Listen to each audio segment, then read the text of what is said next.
You're listening to an Airwave Media Podcast. This is the Useless Information Podcast. I am Steve Silverman. Useless information. So while I'm ramping up to record the next story, I thought you might want to listen to another one of those student podcasts.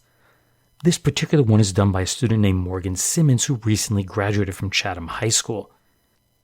Now, I never had Morgan as a student, but I did get to know her last year while she was in 11th grade. She was in my homeroom at the time.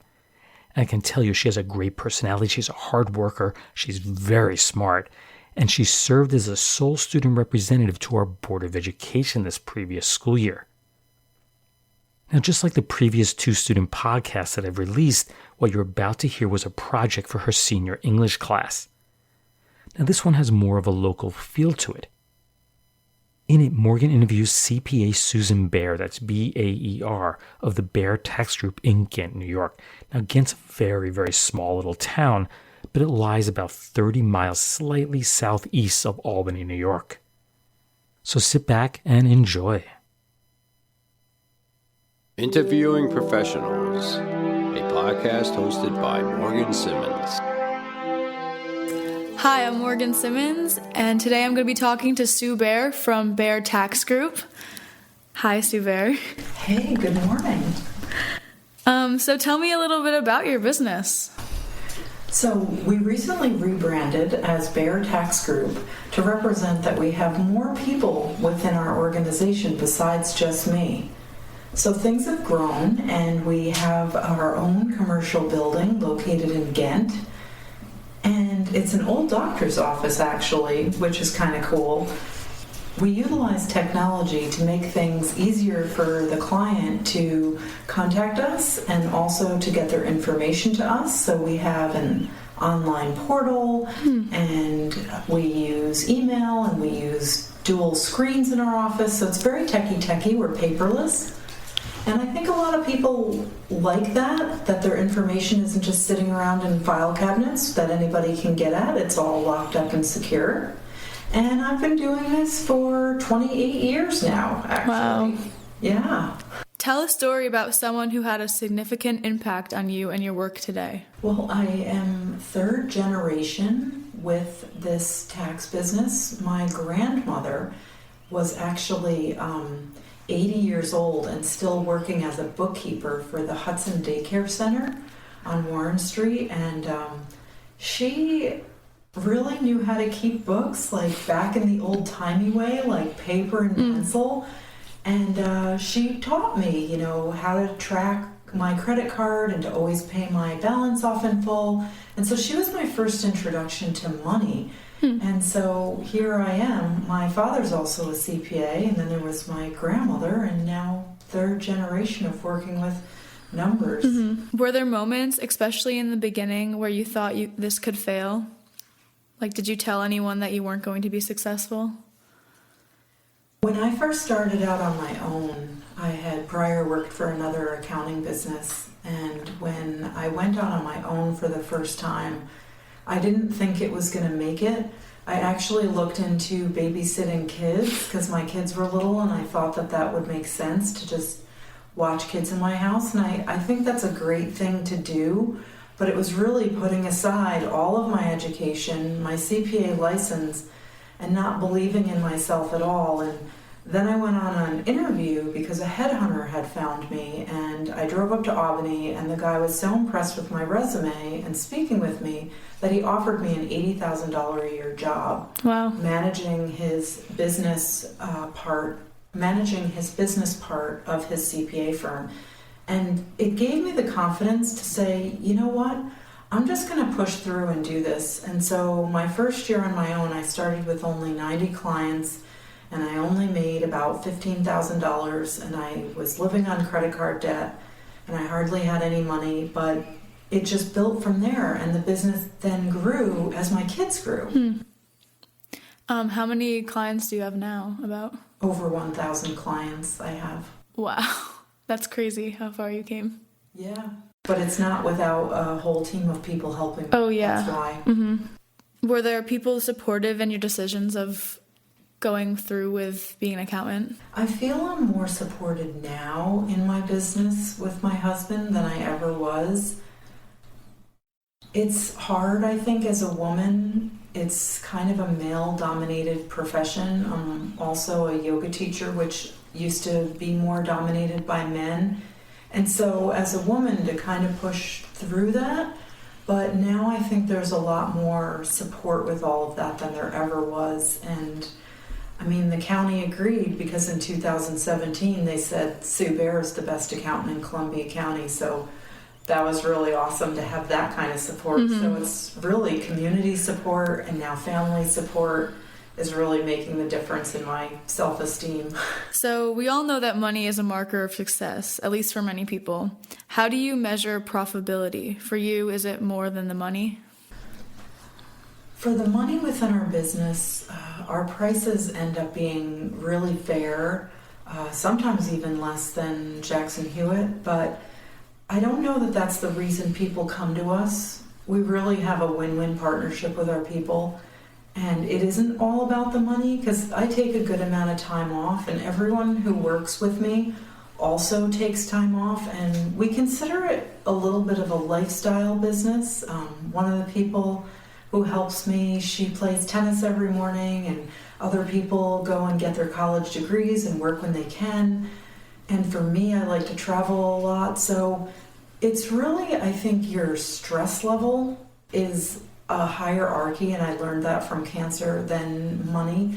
So if there's enough to kind of pay your home bills and you're not doing a whole lot of recreational shopping or needing the most brand new vehicle at all times, it's good. You can make money at it and make a living, but it's definitely not everything. Yeah, that's also why I wanted to go into this also, because I saw that you can have a life and you're not always stressed. I mean, there's stress with jobs, but yeah, well, the way I look at it with paper and doing taxes is it's not doing surgery on somebody. So if something goes wrong with the paper, you can fix paper. Yeah. If something goes wrong with surgery on someone's brain, you can't necessarily fix it. So in that way, it makes a good profession. Yeah, I was looking into being a doctor, but I cannot do blood and all that stuff. I'm much better with numbers and that stuff.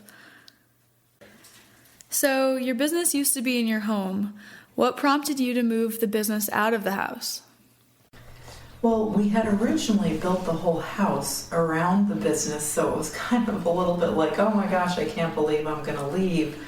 But it ended up getting bigger, and I think clients really weren't so fond of that I had other people working for me, and I kind of only had like a little bit of a screen separating me from the other person. And so it became a privacy factor, because finances with people are one of the most touchiest, most secure, most private thing that you want kept confidential. So that confidentiality and having other people work for me, it needed to expand and go out of the house. And the building came up for sale, and it was absolutely perfect. Everything aligned so that I could get it.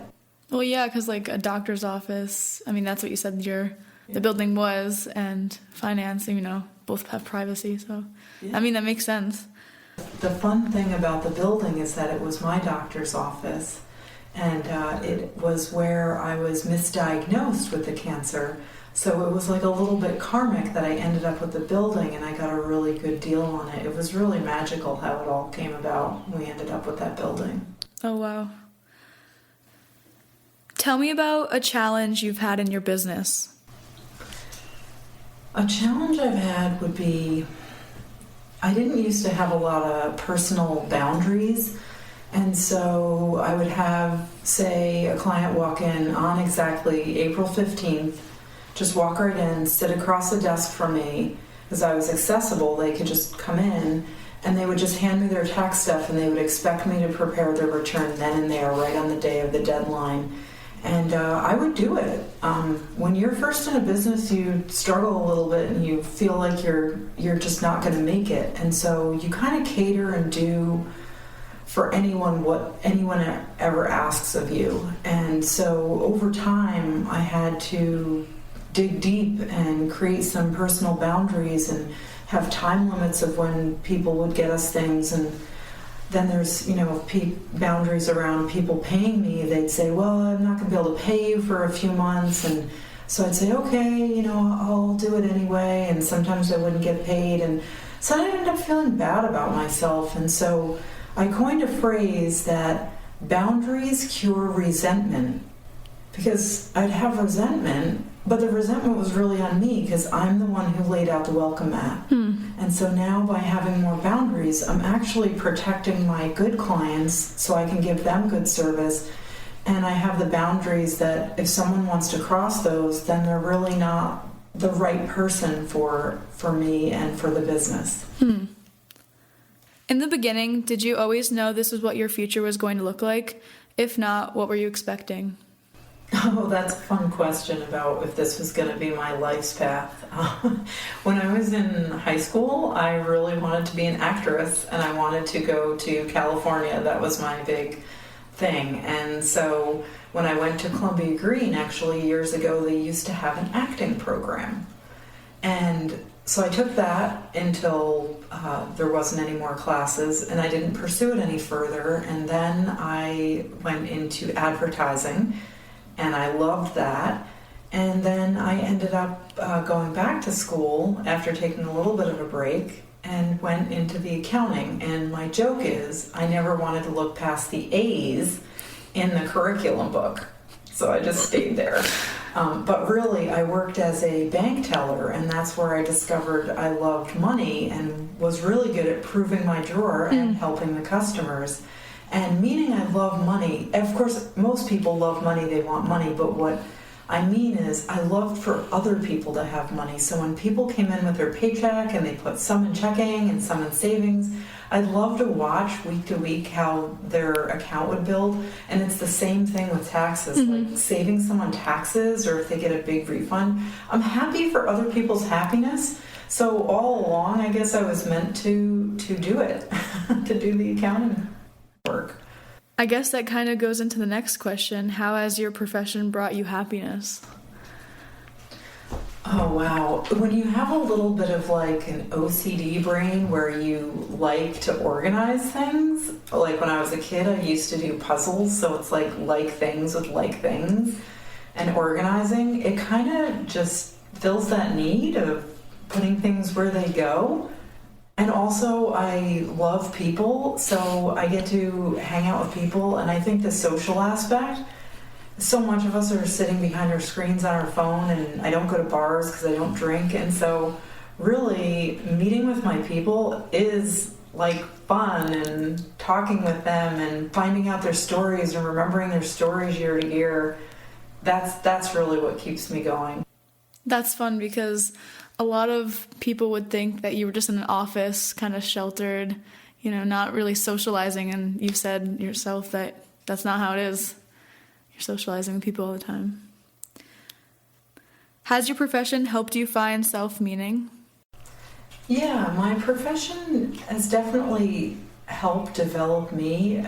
I think that our life's purpose isn't really so much what you do as a career, it's the things that you learn along the way. Like, I needed to learn boundaries, but I didn't know my business was going to be the one that taught that to me. And so I feel much more content as a person from breaking through some of those things, and it's made me a better person at the same time making the business a better business. So it's really been a very intertwined path. What does it take to become a CPA? To become a CPA, years ago, you used to have to pass the exam, and it was a really complicated process because you had to initially first pass 2 parts as your foundation, and then you could pass 1 and 1 because there's 4 parts to the CPA. And prior to that, you had to have your full 4-year accounting degree before you could even sit for the exam. Then after passing the exam, and it took me 2.5 years to pass it, by the way, you then had to work for 2 years under another CPA, working in 80% auditing concentration. Now you can pass the parts one at a time for all 4 parts, and you need the 4-year accounting degree, but in addition to that, you also need a master's degree to sit for the accounting CPA exam. So it's harder and easier depending on how you look at that. Yeah, I was just going to say, like, before, when you were saying before, would you recommend someone get their degree in accounting? I would totally recommend someone get an accounting degree because there are so many different avenues that you can go with it. And it's a saleable, it's a marketable degree that you can make money at. So as far as the different avenues, you could go work for the government, you could work for a private company, you could work for a public company, you could be a CFO of a company, you could work for a CPA firm, you could do taxes, or you could do bookkeeping. So there's such a variety of ways you can make money depending on who you are as a person. You want to just be in a back office somewhere crunching numbers? Do that. If you want to do more what I do and meet with people and focus on the taxes, that's the thing. You can take it any direction that you want and you'll make money at it. Thank you so much for taking the time to speak with me today. It was a pleasure to talk with you about something you're so passionate about. This is helping me to figure out my own career path. Oh, you're very welcome, Morgan. I hope you enjoyed listening to Morgan's interview with Sue Baer. I certainly did. Now, I'll be back in a couple of weeks with another original episode of the Useless Information Podcast, so be on the lookout for that. Well, take care, everyone. Bye.